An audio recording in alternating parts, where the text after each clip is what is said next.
Welcome back to part 2 of I bought a POS off Marketplace, and what am I going to do? Well, basically, after cleaning it, what you're going to do is try everything in your power not to go and open a TikTok account and just end your life right there.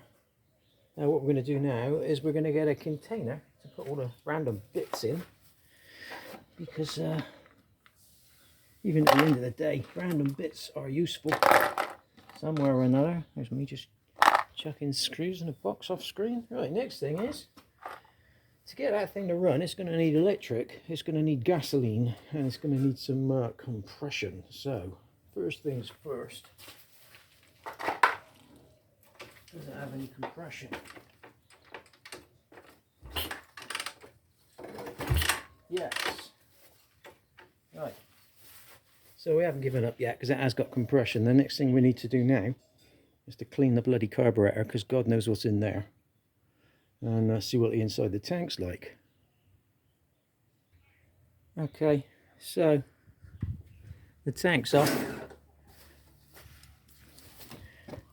There's a load more crud I haven't washed off yet, and the top's off the carburetor. That's nice, isn't it? So top's off the carburetor. I'm going to need 2 hands to put that back in, because I can't jet wash it with that off. Well, I can, but I'm not going to.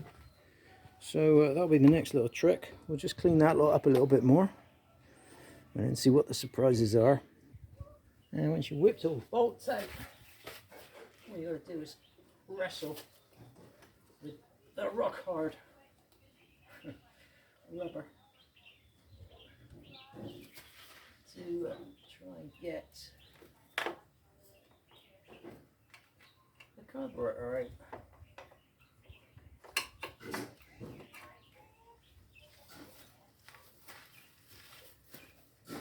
Just to make things easy. Oh, great, the lighting is fantastic.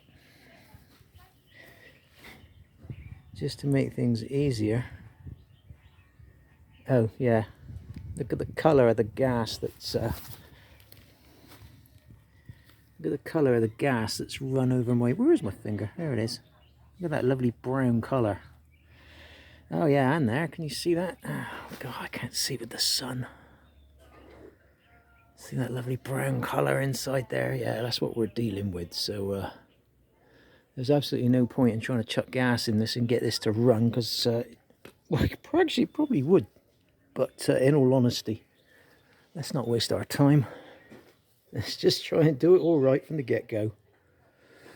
Right then, what's the next little trick?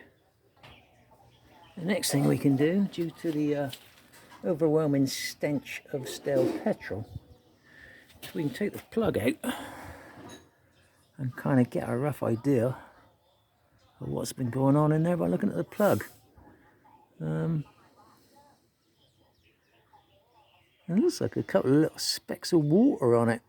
Don't know how the hell that got in there from me washing it, but anyway, it's pretty black and sooty, which is how these bikes run. So we'll clean the plug up, we'll clean the carburetor up, and then we'll have a look at some electric. That'll be on the next one then. Later.